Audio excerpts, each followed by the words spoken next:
Okay, so we're back to Cracks in Postmodernity with Josh, who is the co-host of Evil Thespian podcast, who I discovered it must have been last summer, and we've been talking about doing a pod together since then. I came on yours a few months ago, though. Yeah, to discuss Heroes of the Fourth Turning, which you were Yes, amazing on. and Deneen and all that good stuff. That was Hmm. fun. But now today, we're gonna just go all over the place. We're gonna talk about Paglia, about camp, drag, all those good things. So Yes, everything we love. I love it all. So Paglia No Law in the Arena is probably one of the most famous essays in Vamps and Tramps. This Hmm. one, did this come out 94? I'm looking. Yes. 94. Okay. So No Law in the Arena, and she calls it, what is this? A pagan theory of sexuality. And she covers all different grounds from rape, abortion, prostitution, porn, homosexuality, all wonderful things. So what are some of the standout things to you? What do you think is most essential from this essay? Well, I think my favorite part of it is the homosexuality one because she really explores like the metaphysical uh, life of homosexuality in contemporary life. And I really like that she incorporates like a Freudian analysis on it, and she's not afraid to like really like go at it with like gay activists in that essay. Because like the dominant narrative that we're like told is that like society is all to blame for like AIDS and like homophobia and all that type of stuff. But Yeah. like she like really like kind of like gives like a I mean she just like she incorporates nature into it and like sees the grand cosmic view of why these things are motivating us. And it's a refreshing thing to read. Yeah, so I think like that's the main thing here that like this is a classical pagan theory of sexuality going back to ancient Greece and Rome. Mhm. And I guess like also borrowing some of the stuff from the decadence like Wild, as opposed to on one hand like the Judeo-Christian approach, but also this more Enlightenment, Rousseau, liberal, also the postmodern social constructionist approach of Foucault and Butler and all those fun people. But yeah, I think ultimately it's like this idea that all the woes of living a homosexual life, it's not society, it's not authority figures, it's the metaphysical implications of this reality, the nature itself imposes certain burdens, I guess we could say. Yeah, and like postmodernism and post-structuralism kind of like serve as like a catch-all for like people's woes and trauma for them to like not have to like really reckon with like their inner psychology. And that's why like it is so important to like take into account psychology because like there are factors that you're like missing. Yeah, and like most of her ideas are, yeah, coming from Freud, who no one, I mean, you're not really allowed to take him seriously anymore. I know.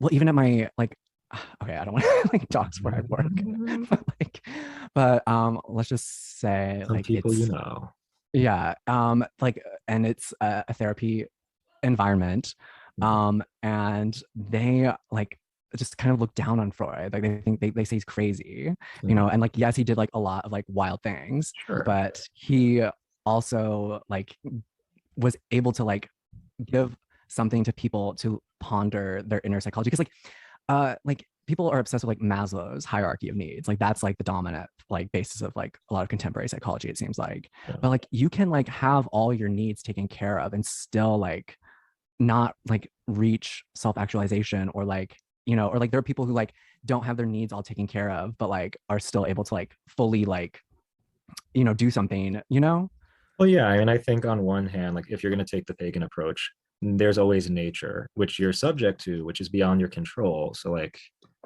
being in this tension between the self and nature throws this whole concept of like having my material needs met like into conflict. But then also, if we take like a monotheistic approach, then like okay, then there is the supreme being who has control over my life, over reality.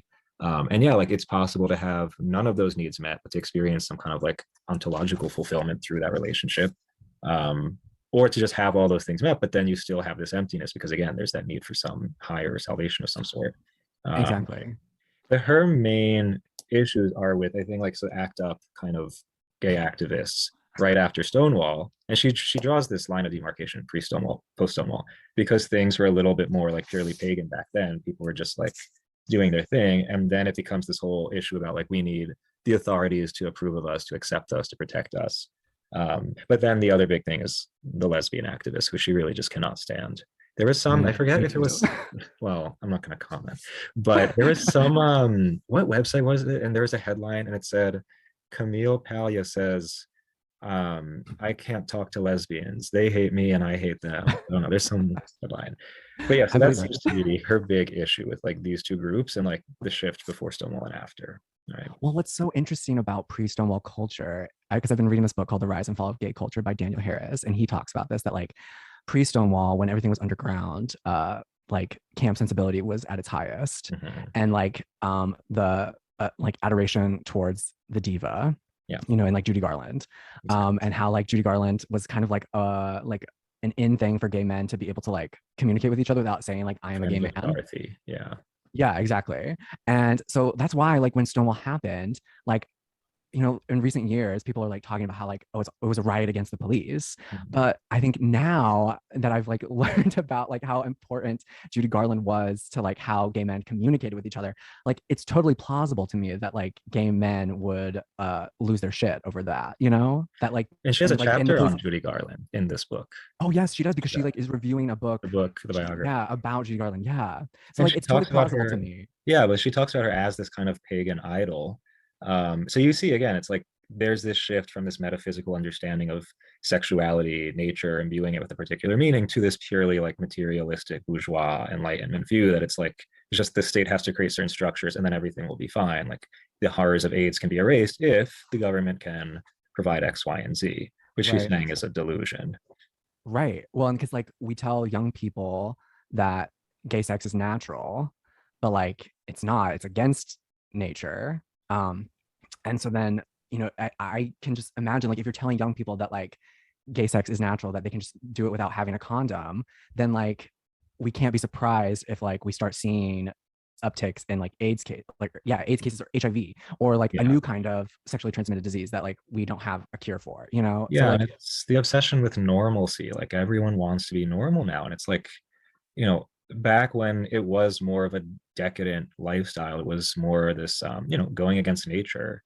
It had, like aesthetically, even like it had more of a significance. Like it was more interesting. Again, like the worship of people like Judy Garland. But then after this, you know, obsession with normalcy, with acceptance, it's like everything becomes very flat. And like I think Obergefell, whatever you call it, like this is the climax. Like now, what once was a very symbolic phenomenon is now just like flat and nothing. right. Well, and also like if gay people are going to enter the political process, like they do have to like give that part up, but because I just like, and like that's why like Pete Buttigieg is probably as good as it's gonna get, like for gay people in politics, Is because he gay like for pay? Do you think he's like actually it's quite the possibility. what It's they say quite the on Red possibility. Scare that it's fake? Right. Well, yeah, they said that he like made a Faustian bargain with the Yeah, devil, which I could totally see. I see it. But like, I mean, and it is a wonder that he did make it as far as he did. But and like I do think that like that is how like it's gonna have to be. But like I do think that like Pete Buttigieg has this like kind of cold detachment, and that he can't really like talk to like everyday working people. And so like the gay man that's going to like run and become eventually president has to like be able to balance the two, like he has to be Yeah. able to like talk and like be interested in culture, but also like strong Mhm. center. Yeah, and this is one of the things last year during Pride Month, I wrote that article about like rainbow capitalism and like how the Mhm. BDSM marchers were kind of like banned from the New York Pride Parade. And it's like this is just such a loaded thing that people who are more outwardly deviant are not allowed to march anymore. Whereas in the beginning, around the time of Stonewall, like deviancy in general was celebrated, but now it's like it's become this bourgeois capitalist phenomenon. And it's like this is historically homosexuality was never this. Like, but there's no historical consciousness of that. There's no metaphysical consciousness. Just like we have an agenda, we must push it until we get what we want, and then what? Like, there's no ultimate goal. Like, you live a comfortable bourgeois life, and that's boring. Nobody's ever like that. Well, and my whole thing is like, if you are deviant, then why would you want to march in a parade to begin with? Like that to me, like seems like the most like banal thing almost to do, like especially in a pride parade. So when I hear about this, like I'm kind of skeptical of like Mm-hmm. what why do they even want to march in a pride parade to begin with? Yeah. This is slightly off topic, but do you know Quentin Crisp at all? Well, yeah, because I in my dramaturgy for the inheritance, I used your essay Oh, about you Quentin did Crisp it. and the Oh, Dark yes, Man. yes, you told me that. Yeah, the Great Dark Man. Yeah. Yeah, because at the end of his book, The Naked Civil Servant, like he talks about coming to like San Francisco where everyone's gay and Hmm. it's so normal. And he's just like, what is this? It's so boring. Like, not everyone is supposed to be a deviant. Like, only if like deviancy is like a fringe thing. Only a few people challenge the norm. But once that's Right. normal, it's like, well, who cares now? It's just like so banal. Well, and if we were all deviant, like we would probably all end up dead because like nothing would get done. Yeah. Well, that being said, so like let's talk more about the whole Freudian I guess the genealogy of homosexual desire. The way she Mm. construes it, like she really pushes this. There's no such thing as born this way. So Lady Gaga is wrong. Um, and I think what she says about male homosexuality is interesting. That she says it starts with a boy with an artistic sensibility, who, if Yes. he grows up in a particular family cultural context where that sensibility is not nurtured, not taken seriously, then he's going to gravitate towards mom, who's going to coddle him, and dad's going to become distant, and then boys are going to become like otherized for him. There's going to be this mysterious kind of, they're going to have this mysterious aura, which eventually is going to be sexualized when he hits puberty. And then because of the connection with the mother, like he's not going to be able to develop like sexual romantic relationships with the other women. But she's asserting like, yes, even though that's the pattern, like that doesn't mean you're born with the sexual inclination. It just means you have a certain like emotional aesthetic makeup, which could go in multiple directions. And eventually she's going to advocate for like universal bisexuality, that everyone should at least appreciate beauty in every sex. But Right. I don't know. I mean, I think it makes sense. It's like, again, if you look historically, you see that this is often the case. Right. Well, and she also talks about like that when you start to like really stew on the born this way argument, Mhm. you kind of can go down the rabbit hole of, well, then like gay people are born, different, or like there's a defect going on. And Mhm. like that is the mentality that like leads to um things like World War II, so like I just that's why like I think they are well-meaning when they talk about like being born this way. Lady Gaga is well-meaning, and I guess I think I mean, but she might be like saying like to get like there's a whole argument that she does all that to like secure a fan base. Yeah, pretty much. But yeah, I mean like it's like born this way. It has never, I don't like the sappiness of it. Has never sat well. Yeah. Although I do enjoy the Lady Gaga album, but Yeah, I it's don't T10. I don't subscribe to that The feeling. video though is freaky. The intro to Born This Way is like, It's dark. It's so scary. extreme. And it's Yeah. like that was when she like made the deal with Satan to be Yeah. famous. I mean, the whole intro to the video is based on Aleister Crowley, who is, self-avowed Satanist, quote unquote, most evil man in the world. So, Nice. I mean, we'll have more to say about art pop, which I think is much better, much more important. Um, but no, but I think, yeah, she keeps talking about how these act up activists are like dead set on denying reality because they have an agenda to push. Like they will say that, yes, like there's scientific proof that this is normal and that 10% Right. of the population, it's like they're pulling this all out of their ass because there's a political goal. Like there's no commitment to reality, to nature. Right. And the paternalism to like want to help people, that like this is all like, or that these things can change, that like Mhm. if we just tweak here and there, that things will get better. It gets um better. 10 right. steps. Which is like not always the case. What if you get um AIDS and die? That's not better. right. Or what if like Exactly. your lover like shoots you because you're an asshole? Like that's not, I don't know. Like it's just such a dumb Right. idea. It gets better. How do you know? Dan Right. Savage. Exactly. The Trevor Project Yeah. really was the downfall. I remember that YouTube campaign. And like all these celebrities started making the videos. Right. There was like this whole like surge of like people really worried about gay teen suicide. I know you might be bullied right now, but I'm here to tell you it gets better. Right. Michelle Obama Thanks, was so Mrs. Obama. prestigious. Yeah. Mm, But it's like gay people normally, like pre Stonewall, were like used to like hitting the streets and like dealing with like the toughness of life. yeah. And now it's just we've been incorporated into the state's paternalism. Yeah. Like What hate do you crimes don't exist. Hate crimes are not real. well, yeah, that's her other thing. Okay. What do you think about the her Freudian analysis of like lesbian desire, about how it That it's manifests. all going right. That's all going back to the mom. Yeah. I'm trying She to says that it's like think about. women who like have something going on with men for some whatever reason that they can't. Yeah. Yeah, she's really vicious towards the lesbians. Like really just tears them up. Well, I think it's because she likes aesthetics, and lesbians Mhm. tend to not be good at aesthetics. I'm sorry. I'm so sorry, but I'm not gonna argue about that. But I like when she talks about Martina Navratilova and Chris Evert, because she starts out saying like, I hate Chris Evert. She's like, this 50s puritanical vision of femininity. But she turned when they have the match, she ends up hating Martina because she has this like really unhealthy codependent relationship with her partner who's in the stands. And then Chris is like, she says that she's a much better role model for women because what did she say? Well, ultimately she says dealing with controlling men make you stronger. So she ends up respecting straight women who have to deal with men. And ultimately that like she says later on in the essay that homosexuality is it's more what did she say, it's more convenient because you don't have to deal with the opposite sex, like there isn't that barrier you have to cross. And especially for right. lesbians, she says it becomes this very maternal, like self-enclosed dynamic, which she can't stand. But Yeah. And I think like lesbians tend to latch on easier to ideology for some I reason. think because women are more moral, like they're more concerned about Right. right, whereas Because men are they're just like whatever, let's do what we want to do.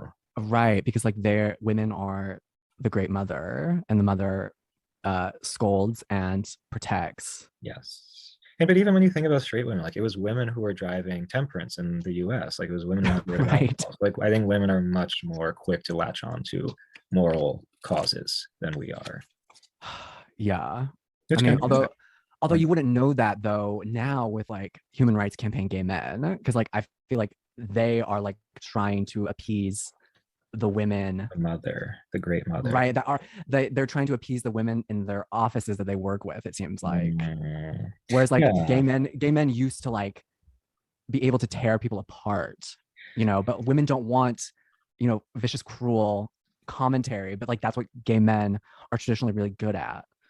Yeah, like the obsession with morality is not a masculine trait, first of all, especially not for gay men. But I think it's the time. So like everyone's, and it's also America. And we said this, I think, when I was on your podcast. Like this is a puritanical country.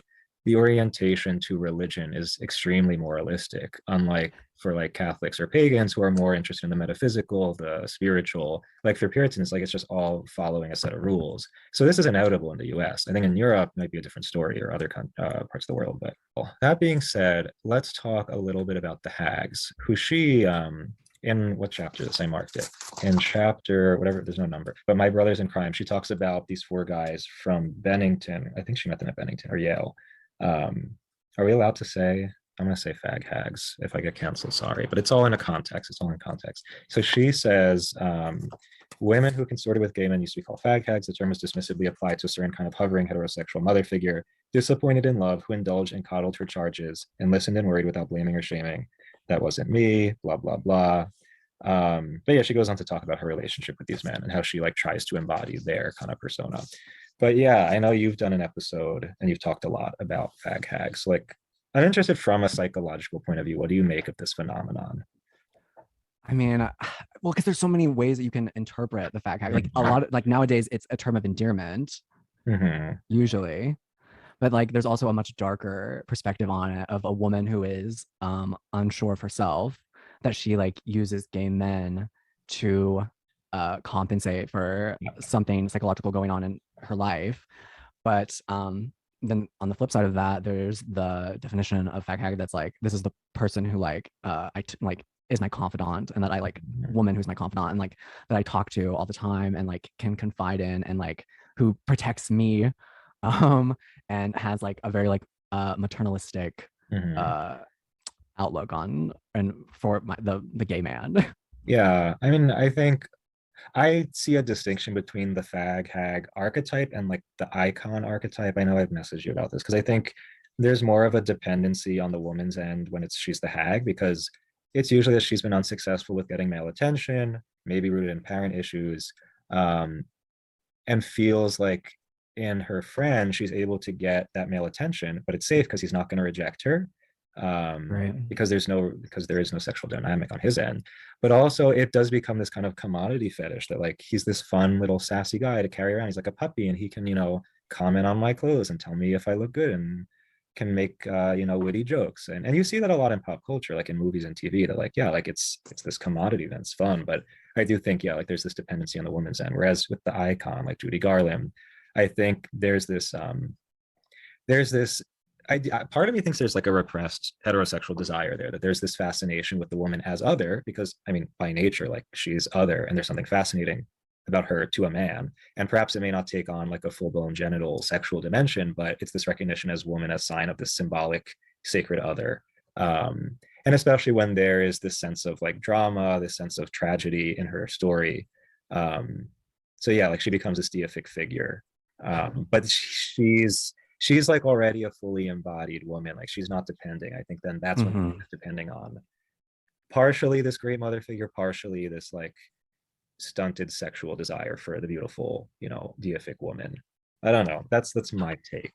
My Right. Well, and gay men, when they look at a diva, they feel like a kind of failure that they can't like touch a vagina in a sense. yeah. And but like also like when I was reading The Rise and Fall of Gay Culture by Daniel Harris, he talks about how like gay men really didn't care that much about Judy Garland herself, but like that like going to Judy Garland concerts was a really great way to like meet other gay Oh, men. well, maybe. Is it Could isn't be. I think like that's interesting too, Yeah. but I do think that there is like a psychological like connection there. Um, but Well, when you yeah. think about the fact that she married a gay man, Liza married a Hmm. gay man, like I think that's proof for me that like there is some element of a sexual desire, but because of whatever psychological blocks, it doesn't fully manifest. But yeah, Right. there's something about the fact that it is a woman who's beautiful that is so alluring to a man, even if it's not fully blown sexual desire or attraction. Right. Um, And like gay men love larger than life things. yeah, it's the larger than life, but again, I do think the tragic element can relate to this sense that like if you feel like your desire is constantly in tension with nature, you're constantly running up against this wall, like you have the sense of yourself as a tragic figure. So then you relate to the person who's, their celebrity, their story of fame is like a tragic one, perhaps. I'm just like so interested though in like why like gay men need women and women need gay men almost. Like they like I feel like they do on some level need each other, regardless. Hmm. Well, I mean, is it again like is there this repressed sexual dynamic? Is it part of it? And like Paglia says that she thinks gay men are shamans because they're like part man, Right. part woman. So like maybe it's this fulfillment of like maybe the same sex relationship is like the fulfillment of the maybe the feminine piece. I don't know. You can look at it either way, but I think it's interesting that she sees it as like there's a mix going on A internally. duality. Yeah. Yeah, duality. Because I think like yeah, well, because she also said like talks about in that homosexuality essay that like she believes in conversion therapy. Well, But maybe not like like yeah, not not maybe not believes in it, but like thinks that that, that it should be legal for like adults to do because like some she says like some people especially like cannot deal with like the sameness the entire life. Like some people do need yeah. like that difference.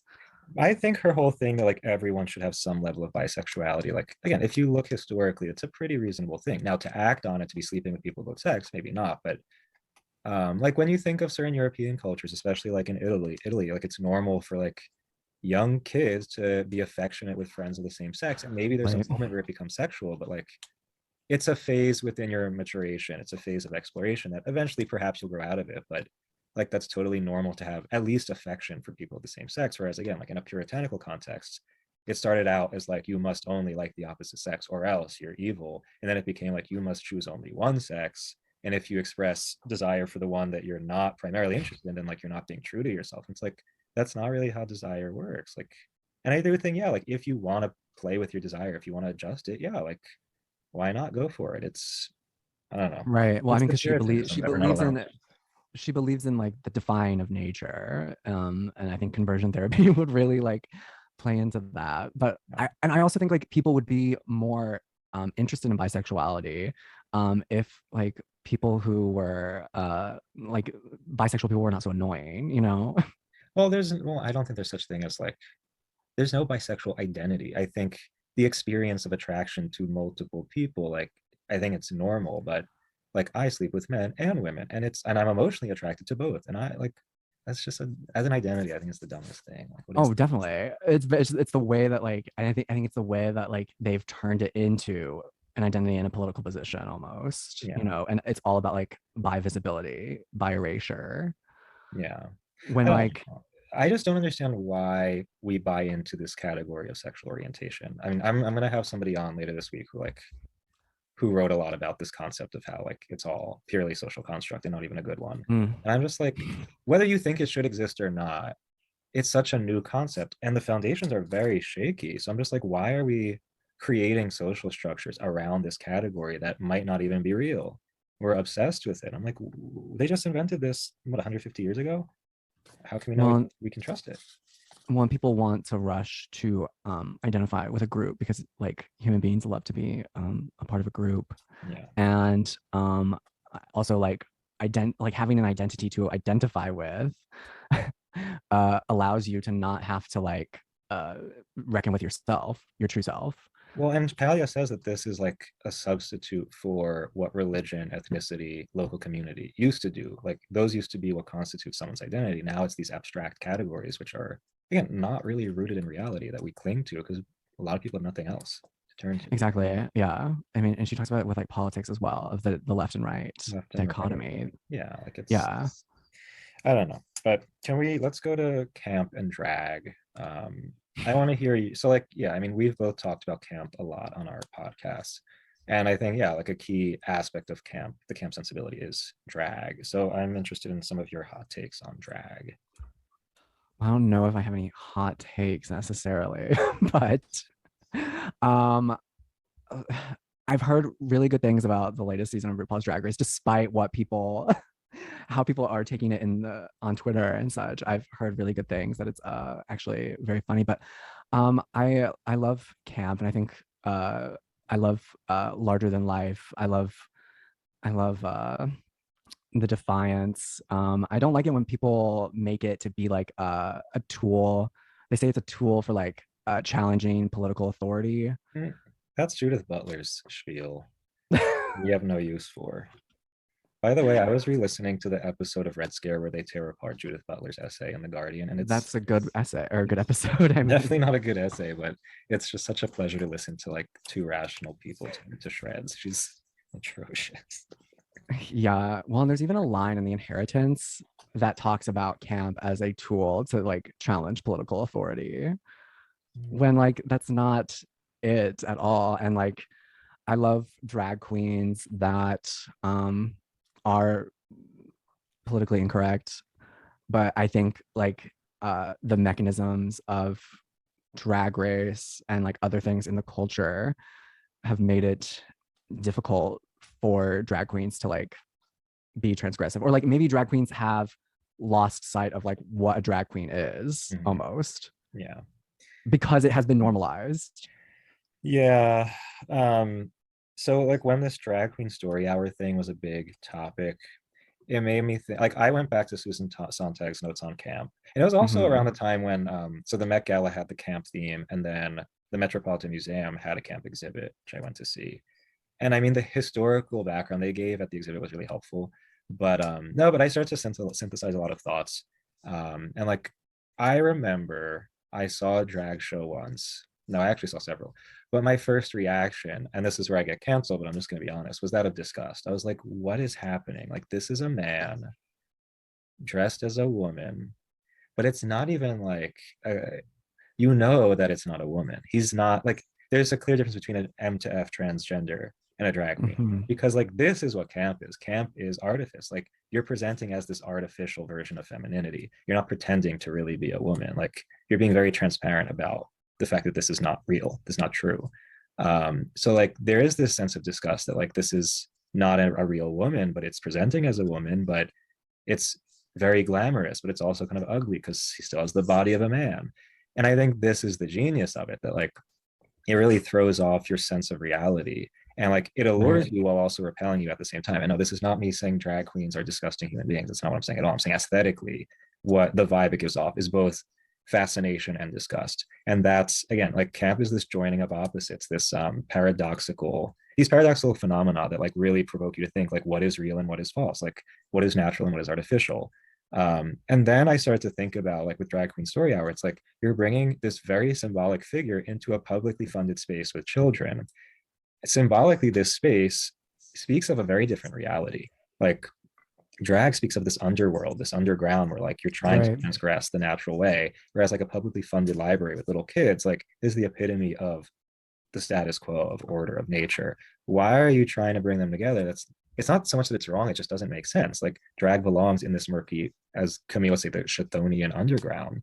And like something that I wrote about having to do with the story hour, like the philosopher Charles Taylor. So he wrote the giant book, The Secular Age, and he talks about how like in medieval times there were times of structure and times of anti-structure. So like there were built-in times of the year where you can be deviant, whether like that meant transgressing the laws of the church and doing sinful, crazy things, having debaucherous sex, or like having these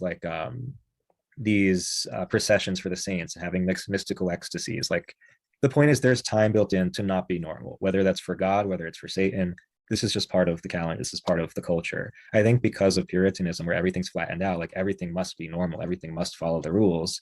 You flatten out both the demonic and the sacred element. You flatten out, you know, both of these types of spiritual charges, so that what happens is like something like drag, which is this underground kind of phenomena, this opposed to the structure, because we don't have that built in. Now we must build it into the structure. Like drag must become normal because there's nowhere else to put it. Like there is no more space for the underground. Um, so like yeah, of course have them read to kids in the public library. So I don't know. It says a lot about how like there's like this is an issue of spaces. There is a space for this. Like there's a space for deviant straight sex. There's a space for brothels. Like no, it's not normal that you frequent a brothel, but like it's a thing.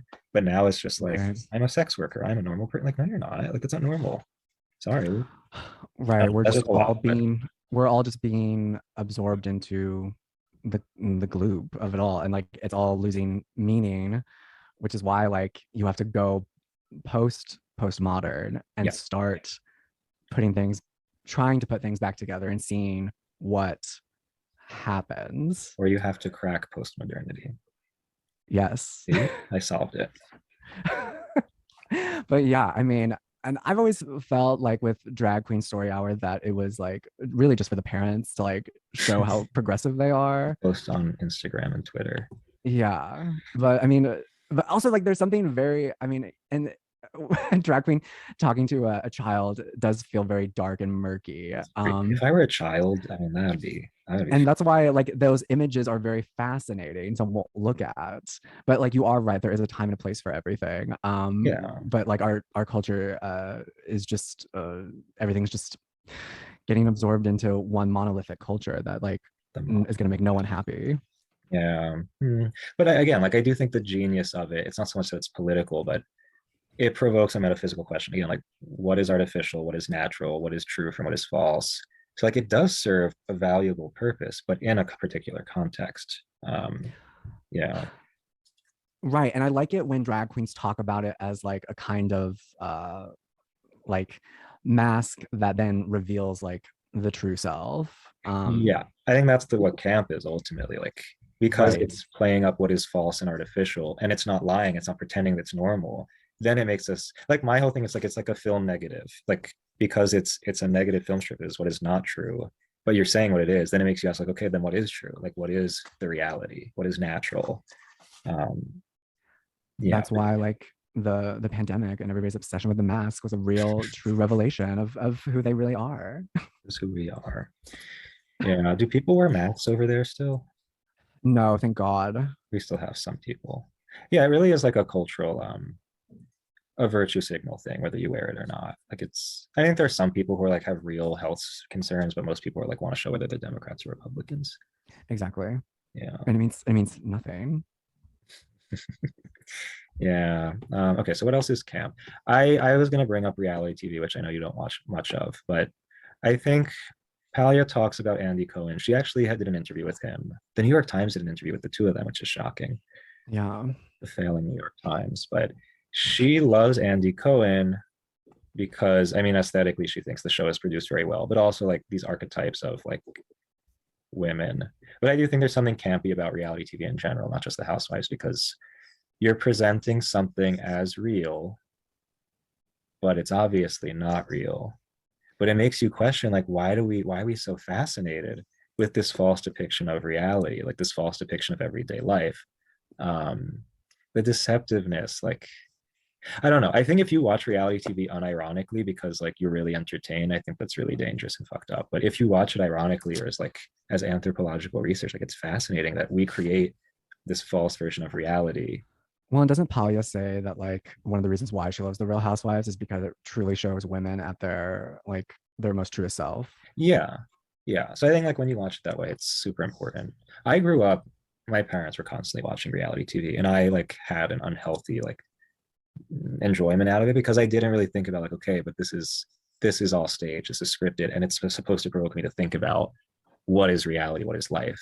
But when you pretend that it's well, when you can allow yourself to be convinced that it's real, like that's really bad because like it's I don't know. I mean, this is not like this sounds crazy to say, but I do think there's something like diabolical about it. There's something like super deceptive about the Oh, whole definitely. concept. And like when you look at some of these producers, like what's his name, Mark Burnett, who did Survivor and The Apprentice and work with Trump, like that's a really freaky guy. The fact that you, I Well, don't and know. he also produced the Bible on See, on TV. that's like demonic to me. That's really scary.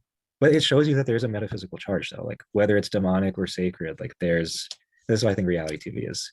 When you watch it the right way, it's camp because it makes you really question, like, what is the true nature of reality of humanity? You know, Right. Well, I did used to watch The Real Housewives of New Jersey back in like I've 2010. seen some of them, and I went to the restaurant where Teresa flipped the table. Damn, it It's a was. very campy restaurant because it's all like mafioso guidos who like I want was to gonna prove. Yeah, say, it's really fun to go there. So everyone wants to prove how much money they have and like who knows who. It's really cool. But yeah, and I think like that's why like it is so can't like the Housewives are so campy is because of the performance aspect of yeah, it. Like everybody's like putting on their most heightened self to like give us a show. yeah, yeah. But the fact that it's presenting as if it's real is like that's what like trips you up. That's what really makes you start to question what is reality. Well, do you think that reality TV is like causing violence in reality? Sure. I think that's a good question. For people who actually watch it unironically, like I think it's feeding into this very base instinct level of entertainment. I think for some people fosters this fantasy of the ideal lifestyle, which is inherently violent because it's not a real lifestyle that's available to most people, and then people become miserable because they can't be Kim Kardashian or whoever, or they can't look like Kim. But Yeah, yeah, it's this kind sense, of I don't know. it's kind of like a Grey Gardens. I guess like you could count. Would you consider like documentaries to be reality TV? No, no, those are just documentaries because they're like, um, uh, Because yeah, Grey Gardens feels very like campy and kind of like the first reality television show, but it was a movie. mm, yeah. I don't. That's a good question. Documentaries. I don't watch that many of them, but I could see why someone might say that. Yeah, because like the thing about like the ladies on Great Garden was that they were so out of touch with reality. And Mhm. that's what made them so fascinating to watch and how Yeah. they lived. But like that was how they actually lived. Yeah. Now I have to go back to that. But speaking of did you ever watch The Apprentice? I think when Nene Leakes was on it, I watched it because Wendy Williams was like talking it Yeah. up, and I was like, I have to watch this. Well, Trump announced that he was going to run for president on Wendy Williams. Oh yeah, he I did. posted that on my page, the video. It was a great video. But I mean, I thought he said that he didn't know if he was gonna well, run. she He was was like, "Are you going to do another season of Celebrity Apprentice?" And he was like, "That depends. If I want run for president." And she's like, "Here we go again, Donald." But then two people in the crowd stand up with their Trump 2020, the Trump 2016 poster, and that's when everyone's like, "Okay, yeah, Donald, sure." But I mean, I've always thought he was a camp icon since I was a kid. Like I held Donald Trump in the category of like Beyonce or whatever diva. Like he is purely camp. He's a he's one of genius. our best. Yeah. Yeah, and like the Trump presidency on a moral or political level, you can say whatever you want, but aesthetically, performatively, like I mean, he's may as well be a drag queen. Like he's incredible. Yeah, and I think like people right now are so hyperbolic about it that they won't see that. But as time goes on and there's distance from it, I'm hopeful that people will start to realize the camp elements that were there. Yeah, But but like if you watch, I keep telling people watch The Apprentice, and you will see like this guy is Cam. Like he's so larger than life, so artificial, so performative, so narcissistic, but hilarious. And it makes you question so many things about, again, like human nature, about reality. mhm. The Celebrity Apprentice was really over the top because then you have all these celebrities together and it's so fake. The regular Apprentice like is a little more like normal and structured, but he just says some things and he gets them to say some things that are so outrageous. Yeah, because Joan Rivers was on The Celebrity Yeah, Apprentice, right? yeah, Yeah, her on that show gets memed a lot on yeah. Twitter. Yeah.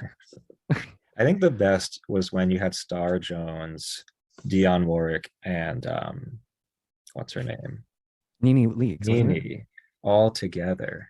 I mean, that was Yeah, epic. because Nene and Star would constantly go at it. And Dion is like insane. Like she actually lives very close Yeah. here in New Jersey. She's say what you will about her as an artist, but like as a person, she's just really not just on The Apprentice. Like if you watch YouTube interviews, like she's such a unique character. Well, and she was Whitney Houston's aunt, right? Or Yes. godmother. Aretha was the godmother, Dion's the aunt. Yeah. Runs in the family. Yeah. Yeah, you see the connection there. But did you ever see the YouTube show Got to Be Real? Do you remember that? No. No, you have to watch. It's like someone does a voiceover with all these R&B divas like going at it with each other, and Dion and Aretha are like the stars. But like 10 years ago. But yeah, so Trump is the camp president. Oh, art pop. Let's talk about art pop to wrap things up. So Perfect. you did an episode on art pop. What We you talked talked about? about it in our because we talked about in our unimpressed thespian episode because at that time there were rumors going around that she was going to release Art Pop Act 2, and there was the whole like campaign by DJ White Shadow to get it produced Mhm. and released. And I do want Art Pop Act 2, but I don't want it to be like a whole big to do. I just want it to like be released. Like I don't Yeah. like I don't need like a whole like promotional. I don't need music videos. I just want the music. Yeah, I art pop is the only album I can take seriously from her.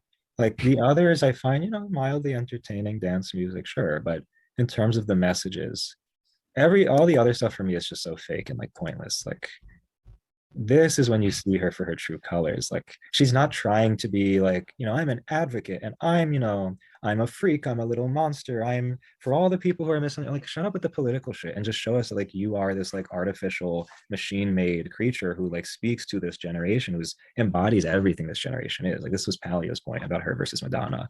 Like she's not tapping into any cosmic forces, the sacred feminine. Like it's purely like millennial internet age artifice. And I think like Mhm. this is when she just lets it out. She's not pretending to be something. Like the whole cover with the Venus, Botticelli's Venus, that's like all this story, like that's who she is. She's not Madonna, She's she's not pagan goddess, she's like an art a freak. monster. Yeah, and Um, I think, but I also think like Gaga's artifice is also what makes her so interesting and funny because you're like, what is behind that? And like yeah. art pop is the culmination of everything that she'd been working towards, and then like it all came crumbling down. And that's what like makes it so fascinating and a great work of art. Yeah. It's like artifice that's pure artifice and not masking as, social whatever advocacy. Right, because like Gaga in her early career was like commenting on like celebrity and fame and all that type of Yeah. stuff, and it really like hit you in that moment because there was all this stuff going on. And then and she had been talking about art pop and like these ideas through there. Like I think that there is a through line between the fame and all the way to art pop. Mhm. Like it feels like a kind of trilogy going Yeah. on. Mm. I think like applause is like all like paparazzi when she's like, oh, I'm obsessed with fame, I'll do anything. But then she tries to make it into a thing. Like she tries to like she makes an agenda, a project out of it. I'm like, no, like just say like I want applause. I live for applause. Just be crazy and ridiculous about it. And that's what we got on our pop. She was just like said what she wanted to say. She didn't have to dress it up. It was a huge Yeah, mess, like she is. Didn't no need to clean it up. Just say what you're gonna say. I know. And I remember when the album was coming out, I thought it was gonna like change culture. Like I I literally don't thought it was gonna understand it like though, because in a puritanical culture, there must be some social moral agenda attached to it in order for people to discern any value. And I think the fact that it was this one was just a total mess, a decadent mess. Like people are like, because no one understood No. what real camp is. Camp as a political force, sure. Camp that has some kind of measurable utilitarian result. Yeah, we love that, but like pure camp that's decadent chaos. No, we can't take that because nothing can have like a real value in itself unless we can measure, again, the political result after, you know. Did Right. you read Paglia's thing on her versus Madonna? Gaga versus Madonna? Yeah, I've not. it's so accurate. I mean, she's a little too mean because I think she's old and she's not a millennial. She doesn't understand why Gaga's important. But like the analysis itself is all true. She's like, there's no depth. She's not like there's nothing. Again, there's no like eternal cosmic archetype here. It's just like internet jumbled kind of mess that has no depth. Yeah.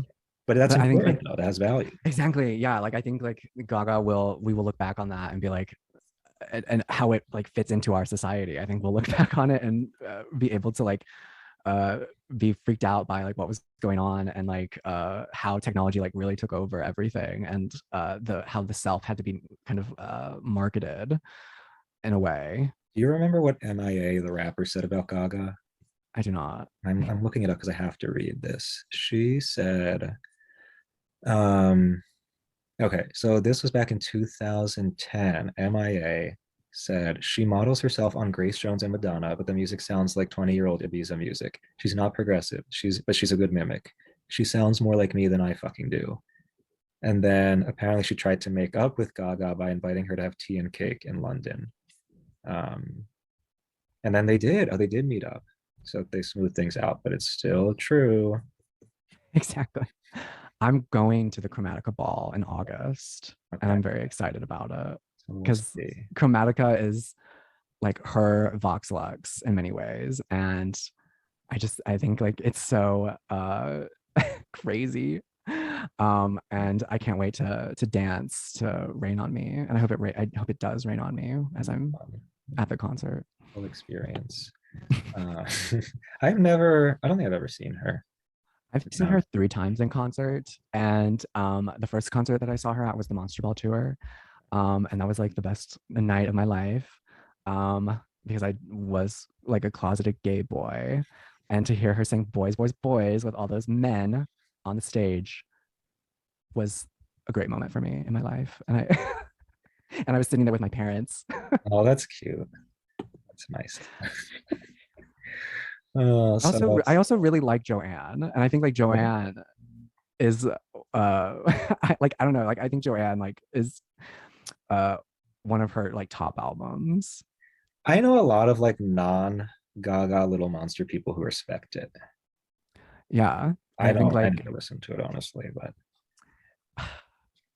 yeah, like it's her aesthetically, she is kind of boring, but like I love her being like, I am Joanne because I am my father's daughter. You know, I thought like that was so I was like, that's so true because like your spirit, his spirit, how he raised you, so mm, much of it is informed by like how his psychological problems, you know, and the way that yeah. you are now, a lot of it is informed by how their like the problems that were imparted onto you. Mhm. My favorite Gaga thing is probably that Instagram compilation of her saying, "I'm just a New York Italian girl. I'm a Oh New yeah, York girl. I'm a she Italian is. girl from New York." Yeah. Um, yeah, that's why I think art pop is the only one I can really take seriously because it's just like you're seeing her for who she actually is. But Well, and can art and pop culture coexist together? well, that's the other big question. Paglia will say yes, I though she doesn't tend to like it. agree. Yeah. So, all right. So on that note, was there something else you're gonna say? No, I don't think so. Okay. So then what do you want to plug before we go? Listen to Evil Thespian Yes. podcast, available on Apple Podcast and Spotify, Mhm. and I think also Amazon, anywhere really where you get your podcasts, you can listen to it. And then follow me on Instagram and Twitter at tragic_fruit. Yes. And with that, Josh, thank you for coming on. This was a lot of Thank fun. you so much, Stephen. I adore you and your podcast. And hopefully we'll do this again. I hope so too. Okay.